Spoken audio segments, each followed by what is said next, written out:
Dear student, welcome to GDC tutor. आज हम लोग पढ़ने जा रहे हैं केमिस्ट्री ऑफ सल्फोनामाइड्स।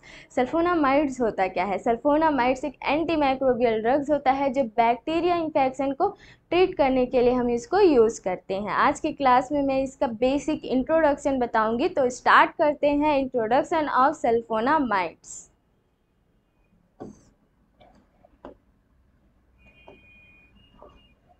सल्फोनामाइड्स एक एंटी माइक्रोबियल ड्रग्स होता है। ये फर्स्ट इफेक्टिव एजेंट होता है जो बैक्टीरिया इन्फेक्शन को ट्रीट करता है।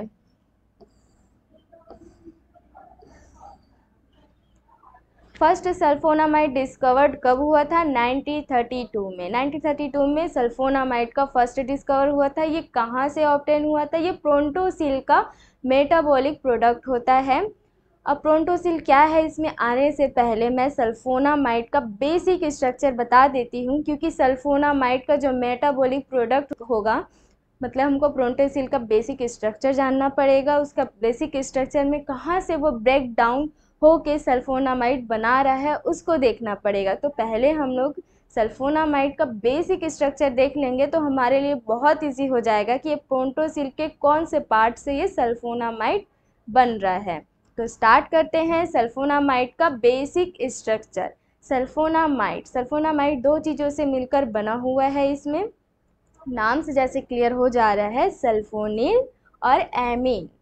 सल्फोनिल किसको बोलेंगे? सल्फर के साथ दो ऑक्सीजन रहेगा उसको हम लोग बोलते हैं सल्फोनिल। और एमीन किसको बोलते हैं? NH2 को बोलते हैं। अब सल्फोनिल और एमीन SO2 और NH2 इसको बोलेंगे सल्फोनामाइड्स। सल्फोनामाइड किससे अटैच रहेगा? बेंजीन के साथ, और उसी बेंजीन के साथ एक और एमिनो ग्रुप आके जुड़ जाता है। इस तरीके से इसका बेसिक स्ट्रक्चर क्या हो गया? Amino benzene sulphonamides. Blackboard पे देख लेते हैं हम लोग। ये रहा हमारा बेंजीन और ये रहा हमारा सल्फोनिल ग्रुप और ये रहा हमारा एमिनो ग्रुप। अब इसी बेंजीन के साथ एक और एमिनो ग्रुप जुड़ा हुआ है, तो इस तरीके से इसका जनरल डेरिवेटिव क्या हो गया? Amino benzene sulphonamides. अब आते हैं हम लोग प्रोंटोसिल। प्रोंटोसिल का बेसिक स्ट्रक्चर क्या है? प्रोंटोसिल भी बेंजीन के साथ दो एमिनो ग्रुप जुड़ा हुआ रहेगा। ये रहा हमारा बेंजीन और ये रहा हमारा एक एमिनो ग्रुप, ये रहा सेकेंड एमिनो ग्रुप। इसी बेंजीन के साथ दो नाइट्रोजन और आके जुड़ जाता है जिसको बोलते हैं एजो ग्रुप बोलते हैं हम लोग। इन दो नाइट्रोजन के बीच में डबल बॉन्ड होगा। एजो के साथ एक और बेंजीन ग्रुप आके जुड़ जाएगा और इसी बेंजीन के साथ सल्फोनामाइड आके जुड़ जाएगा। सल्फोनामाइड किसको बोलेंगे? इसका क्या फॉर्मूला रहता है? SO2 NH2 सल्फोनिल और एमीन मिल के बना रहा है सल्फोनामाइड्स। अब इसका IPSC नेम देख लेते हैं कैसे होगा। IPSC नेम स्टार्ट करने से पहले इसका नंबरिंग कर लेते हैं क्योंकि वो इजी पड़ेगा हम लोग को। नंबरिंग कहाँ से स्टार्ट करेंगे? एजो ग्रुप से। 1 2 3 4 5 6।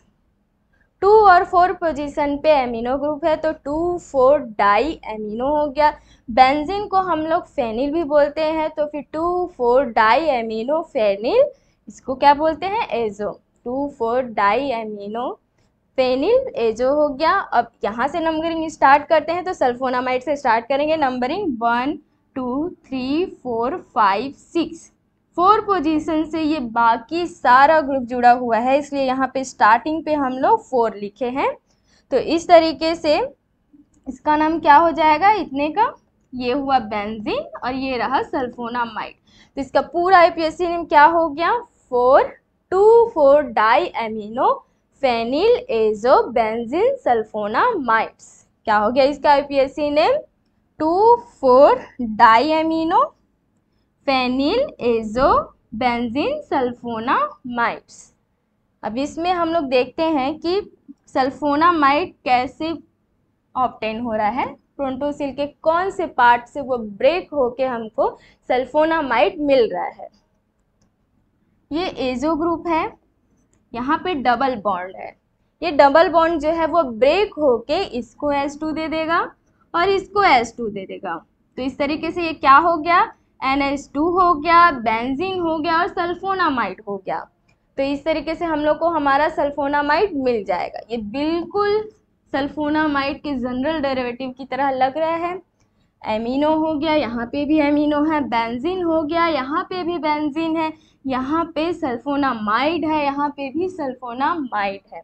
तो प्रोटोसिल का ये वाला जो पोर्शन है, एजो ग्रुप को हम लोग ब्रेक करते हैं तो उसमें एमिनो, बेंजीन और सल्फोनामाइड्स ये मिलके बना रहा है हमारा सल्फोनामाइड्स। अब इसका मेटाबॉलिज्म देख लेते हैं नेक्स्ट स्लाइड पे। Metabolism of prontosil. प्रोटोसिल का मेटाबॉलिज्म हम लोग देख लेते हैं कैसे हो रहा है। प्रोटोसिल का बेसिक स्ट्रक्चर क्या था? बेंजीन के साथ 2 एमिनो ग्रुप था, उसी बेंजीन के साथ 2 नाइट्रोजन एजो ग्रुप जुड़ा हुआ था, एजो ग्रुप के साथ एक और बेंजीन जुड़ा हुआ था, उस जो और बेंजीन जो जुड़ा हुआ है उसके साथ और कौन सा ग्रुप जुड़ा हुआ था? सल्फोनामाइड ग्रुप जुड़ा हुआ था। तो यहाँ पे कहाँ पे ब्रेक हो रहा था? जो 2 नाइट्रोजन है, यहाँ पे जो डबल बॉन्ड है वहाँ पे ब्रेक हो जाएगा, इसको H2 मिल जाएगा, इसको H2 मिल जाएगा। तो इस तरीके से हम लोग को हमारा सल्फोनीलामाइड मिल जाएगा, NH2 बेंजीन सल्फोनामाइड। इसको बोलते हैं हम लोग सल्फोनीलामाइड। सल्फोनीलामाइड जो है वो एंटीबैक्टीरियल एक्टिविटी शो करेगा। इसी के साथ सेकंड प्रोडक्ट और कौन सा बना हुआ है? यहाँ पे 2 अमीनो के साथ बेंजीन था, उसी के साथ एक और एमीन ग्रुप जुड़ गया है, तो इस तरीके से इसका नाम क्या हो गया? 2,4-डाई एमिनो एनिलीन। एनिलीन किसको बोलते हैं? बेंजीन के साथ एक और एमिनो ग्रुप जुड़ा हुआ रहेगा, उसको बोलेंगे हम लोग एनिलीन। तो इस तरीके से ये रहा एनिलीन और ये 2 और 4 पोजीशन पे एमिनो ग्रुप है, तो 2,4-डाई एमिनो एनिलीन हो गया इसका सेकंड प्रोडक्ट। प्रोटोसिल का बेसिक स्ट्रक्चर हम लोग जैसे कि देख लिए। इसमें क्या है बेसिक स्ट्रक्चर? बेंजीन के साथ 2 एमिनो ग्रुप था, उसी एमिनो ग्रुप के साथ एजो ग्रुप था, एजो ग्रुप के साथ एक और बेंजीन जुड़ा हुआ था, जो सेकंड बेंजीन है उसी के साथ सल्फोनामाइड ग्रुप जुड़ा हुआ था। डबल बॉन्ड जो था नाइट्रोजन के 2 नाइट्रोजन के बीच में वो ब्रेक हुआ, जिससे कि 2 प्रोडक्ट हमें मिला सल्फोनीलामाइड। सल्फोनीलामाइड जो होता है वो एंटीबैक्टीरियल एक्टिविटी शो करेगा। सेकंड जो प्रोडक्ट है वो कौन सा है? 2,4-डाई एमिनो एनिलीन हो गया। अब हम लोग आते हैं सल्फोनामाइड का स्ट्रक्चर एनालॉग क्या होता है। सल्फोनामाइड का स्ट्रक्चर एनालॉग क्या होता है? Para amino benzoic acid. Para amino benzoic acid, इसको शॉर्ट फॉर्म में हम लोग पाबा बोलते हैं। PABA is the most important point है सल्फोनामाइड के लिए। सेकेंड पॉइंट हम लोग देखते हैं इसका जनरल डेरिवेटिव क्या होता है। इसका जनरल डेरिवेटिव इसका पैरा एमिनो बेंजोइक एसिड होगा इसका जनरल डेरिवेटिव। तो इसका बेसिक स्ट्रक्चर क्या रहेगा? इस बेसिक स्ट्रक्चर में सल्फोनामाइड ग्रुप जुड़ा हुआ रहेगा, जैसे कि पहले ही मैं आपको बता चुकी हूँ।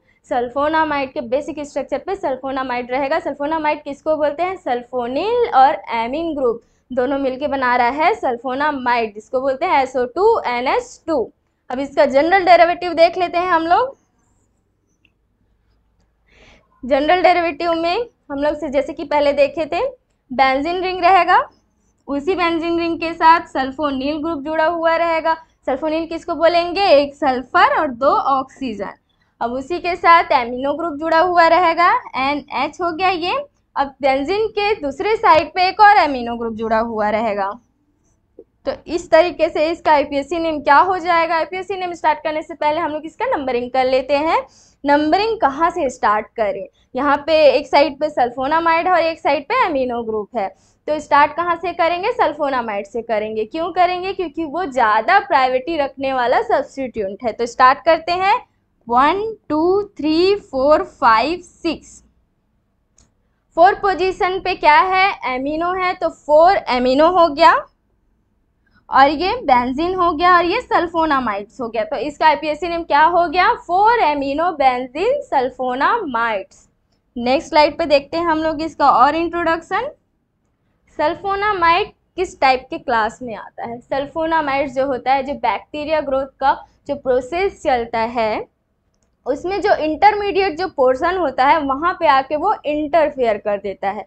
वो इंटरमीडिएट पोर्शन पे इंटरफेयर करने की वजह से सिर्फ और सिर्फ बैक्टीरिया के ग्रोथ को प्रिवेंट करता है, इसलिए इसको क्या बोलते हैं, बैक्टीरियोस्टैटिक बोलते हैं।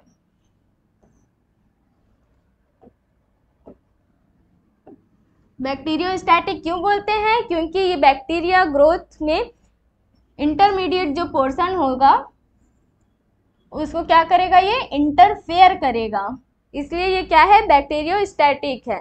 अगर वो बैक्टीरिया ग्रोथ को पूरी तरीके से किल कर देता बैक्टीरिया को, तो ये क्या कहलाता है, बैक्टीरियोसिडल कहलाता। सेकेंड पॉइंट क्या है, ये एनारोबिक कंडीशन पे ये नॉन सब्स्टेबल रहता है। एनारोबिक कंडीशन पे ये क्या रहेगा, नॉन सब्स्टेबल रहेगा। एनारोबिक किसको बोलते हैं, ऑक्सीजन के एब्सेंस में जो बैक्टीरिया ग्रोथ करेगा उसको एनारोबिक बोलेंगे। और एरोबिक किसको बोलेंगे, जो बैक्टीरिया ऑक्सीजन के प्रेजेंस पे ग्रोथ करेगा उसको बोलेंगे एरोबिक। यहाँ पे एनारोबिक जो बैक्टीरिया ऑक्सीजन के एब्सेंस में ग्रोथ कर रहा है वहाँ पे ये क्या होगा, नॉन सब्स्टेबल होगा। ये ग्राम पॉजिटिव बैक्टीरिया को ये ज़्यादा से ज़्यादा इनहिबिट करेगा as compare than gram negative bacteria. अब यहाँ का मोस्ट इम्पॉर्टेंट पॉइंट आ गया है, presence of blood, pus, tissue breakdown product, इन तीनों किसमें pus, blood, tissue breakdown products, इन तीनों कंडीशन पे सल्फोनामाइड जो होगा वो इनइफेक्टिव हो जाएगा।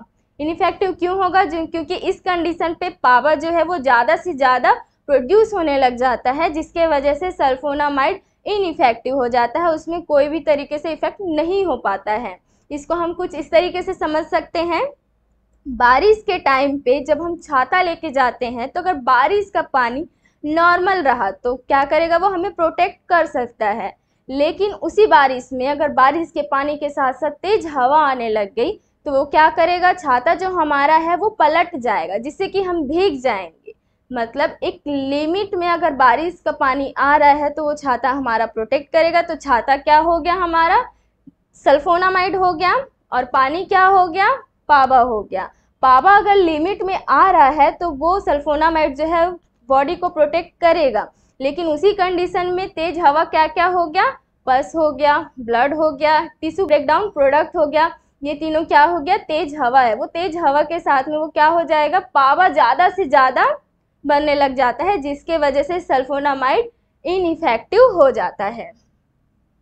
सल्फोनामाइड इनइफेक्टिव हो जाता है किसमें, pus, blood, tissue breakdown product में, किसके वजह से, पावा ज़्यादा हो जाता है, इसके वजह से। अब लो डोज में सल्फोनामाइड बैक्टीरियोस्टैटिक फॉर्म में काम करता है, और हाई डोज में सल्फोनामाइड क्या काम करेगा, बैक्टीरियोसिडल के फॉर्म में काम करेगा।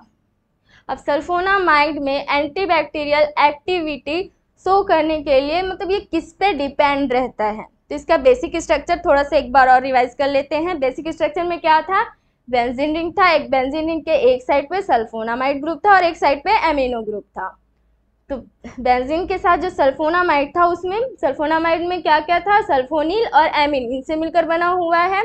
सल्फोनील में सल्फर हो गया और ऑक्सीजन हो गया, तो उसमें जो सल्फर होता है वो सल्फोनील के साथ जुड़ा हुआ है, सल्फोनील में है। वो जो सल्फोनील है वो बेंजीन के साथ जुड़ा हुआ है, इसलिए वो एंटीबैक्टीरियल एक्टिविटी शो करता है। और सेकंड पॉइंट कौन सा रहेगा, सेकंड में कौन सा है, बेंजीन के साथ और कौन सा ग्रुप जुड़ा हुआ है, एमिनो ग्रुप जुड़ा हुआ है, वो भी फ्री फॉर्म में, लेकिन वो किस पोजीशन पे रहेगा, पैरा पोजीशन पे रहेगा। तो पैरा पोजीशन पे फ्री एमिनो ग्रुप रहेगा तो वो एंटीबैक्टीरियल एक्टिविटी शो करेगा। जैसे कि इसमें लिखा है, a direct link of sulphur of sulphonamide group with benzene ring, antibacterial activity show करने के लिए, और a free para amino group. आज हम लोग सल्फोनामाइड का बेसिक इंट्रोडक्शन देखें कि इसका डिस्कवर कहाँ से हुआ, ये कौन से क्लास में आता है, ये किस तरीके से मैकेनिज्म इसका है, और इसका बेसिक स्ट्रक्चर देखें। आज के लिए बस इतना ही। आगे के क्लास में मैं आपको इसका क्लासिफिकेशन और मैकेनिज्म एक्शन बताई हूँ। आज के लिए थैंक यू।